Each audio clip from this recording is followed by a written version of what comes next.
वो है जो व्यक्ति अब मानव तन पाकर के अब दोबारा मानव तन ना पाकर भगवान के चरणों में सदा के लिए पहुंच जाए, अपनी सदगति कर ले, वो सबसे बड़ा समझदार है। जिसे जन्म मृत्यु के चक्र से जो बच गया, भाई मनुष्य का शरीर पाकर भी आप 84 के चक्कर से ना बचे तो आपका मनुष्य तन पाना व्यर्थ हो गया। सही। तो सबसे बड़ा समझदार वो है जो मानव का तन पाए, तो ये फाइनल मानव का तन है। अब हमें दोबारा चक्कर में नहीं पड़ना, आने जाने के सदा भगवान के निज धाम में रहेंगे मुक्त होकर। और मुक्त होकर रहने का फायदा ये है, जब भगवान भेजेंगे तो फिर मृत्यु लोक में आकर के तुलसीदास जी, सूरदास जी, कबीरदास जी, रैदास जी, रसखान जी, ये महापुरुष कौन है? ये मुक्त पुरुष हैं, भगवान के नित्य भक्त हैं, आते हैं, धर्म भक्ति की प्रचार प्रसार करते हैं और फिर वापस वहीं चले जाते हैं। तो ये मुक्ति है। तो भगवान को प्राप्त कर लेना और जन्म मृत्यु से छूट कर सदा के लिए भगवान का हो जाना, भगवान की सेवा फिर जैसे भगवान कराए करना, ये समझदार है। मानव का तन मेरी मैया आप 84, ये मनुष्य का तन पाके 84 के चक्कर में उलझी रही। आपको क्या लगता है? आप आज के पहले 100 बार नहीं, लाख बार किसी और की पत्नी बन चुकी हो, किसी और के पति बन चुके हो। आप करोड़ों बार किसी के बाप और किसी की माँ बन चुकी हो। आपका करोड़ों बार इस धरती पे ऑलरेडी जन्म हो चुका है। जन्म लेके मर गए, फिर जन्म, फिर मृत्यु, फिर जन्म, फिर मृत्यु, फिर जन्म, फिर मृत्यु, ये चल रहा। चलती चक्की देख कर दिया कबीरा रोए, दो पाटन के बीच में साबुत बचाना।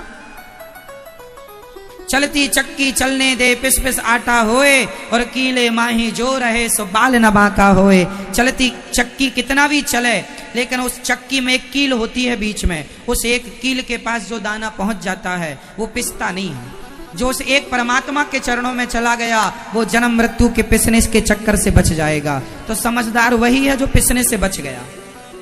जो पिस रहा है फिर अगले जन्म में पप्पू की मम्मी बनोगी क्या?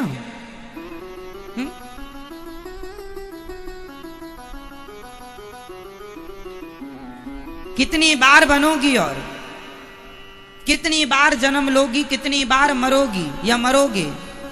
कब तक ये सिलसिला चलेगा? इसलिए अब आए हैं।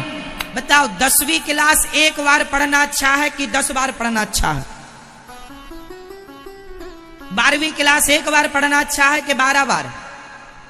बोलो। समझदार वो है जो 10वीं क्लास को एक बार पढ़े, फिर 11वीं में जाए, उसे भी एक बार पढ़े, फिर 12वीं में जाए। ये समझदार। अब 2-3 बार वही पढ़े, उसे तो समझदार नहीं कहेंगे। क्यों जी? सही। तो जो मानव का तन एक बार पाके सदा सदा के लिए 84 से मुक्त हो जाए वो पास हो गया, और जो पढ़ा है फेल हो गया, फिर वही, फिर वही, फिर वही। ये तो पहला आंसर है आध्यात्म जगत का। सबसे समझदार कौन? जो जन्म मृत्यु से बच जाए। उत्तर दो, सबसे समझदार कौन? उत्तर दो, बोलो। मेरी मां जो जन्म और मृत्यु से बच जाए उसे आप क्या मानेंगे? समझदार। बताओ सबसे समझदार कौन? जो जन्म और मृत्यु से बच जाए। तो आप लोग कोशिश करेंगे ना बचने की? ये तभी बचा जा सकता है जब व्यक्ति आत्मसमर्पण कर दे भगवान के चरणों में। हे प्रभु मैं आपकी हूं, मैं आपका हूं, अब आप जानो और आपका काम जाने। समर्पण, समर्पण। अब मैं दूसरा उत्तर दे दूं इसका। सबसे समझदार कौन? यही प्रश्न था ना। सबसे समझदार कौन? सामान्य उत्तर ये है, सबसे समझदार वो है आज के युग में जो केवल अपने ऊपर ध्यान दे। लोग क्या कर रहे हैं, लोग क्या कह रहे हैं, उस पर ध्यान ना दे।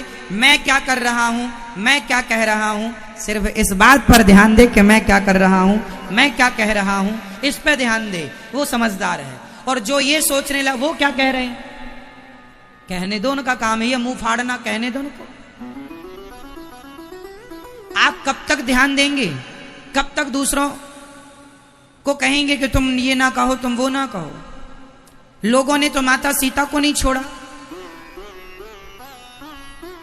इसलिए बिल्कुल ध्यान मत दो कि लोग क्या कहेंगे।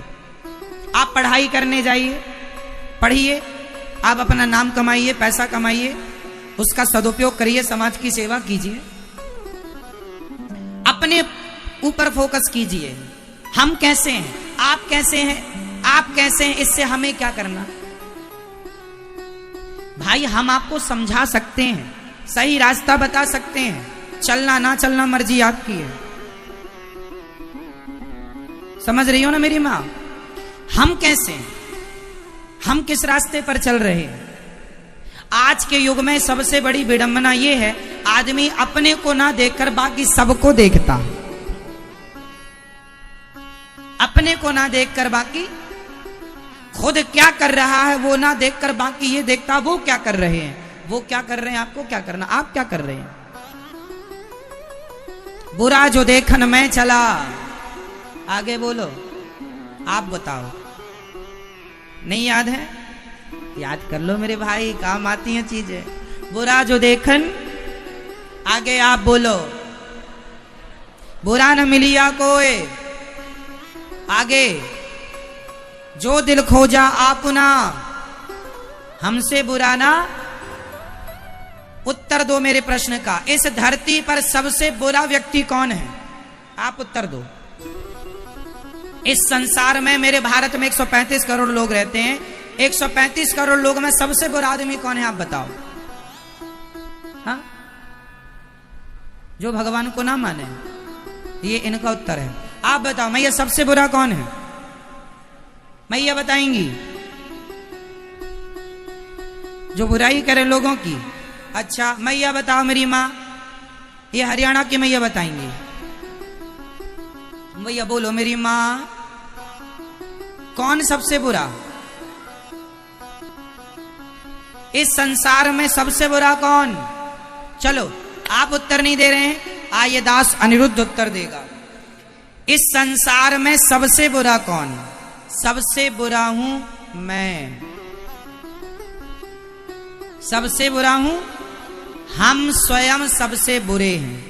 इस 135 करोड़ लोग रहते हैं पूरे भारत में, 135 करोड़ लोगों में सबसे बुरा आदमी कोई है तो ये दास अनिरुद्ध ही सबसे बुरा आदमी है।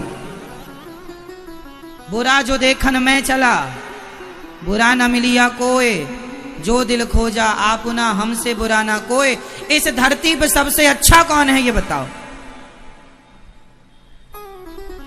सबसे अच्छा कौन, बोलो मेरी माँ, उत्तर दो। सबसे अच्छे हैं भगवान और सबसे बुरा हूं मैं। बुराई करनी है खुद की करो और गुणगान करने हैं तो भगवान का गुणगान करो। सिंपल है, उलझन कहीं नहीं। बुराई करनी है तो जोर से, खुद की, बुरा मैं हूं, मैं अपनी बुरा। जो व्यक्ति अपनी बुराइयां देखता है, जो अपने को सुधारता है, वही आगे जाता है। जो दूसरों को सुधारने में लगा है, जो दूसरों की बुराइयां देख रहा है, वो कितना आगे जाएगा आप समझ लो। बताओ, अपनी गलतियां देखकर उन्हें सुधार कर लेने वाला समझदार है या दूसरों की गलतियां देखने वाला समझदार है। हमें क्या करना, जमाना कैसा है, हम कैसे हैं। और एक बात और आगे सुनिएगा, जमाने से हम हैं या हमसे जमाना है, उत्तर दो। जमाने से आप हो या आपसे जमाना है, बोलो मैया बताओ मेरी माँ। मैया कुछ बोलो मेरी माँ।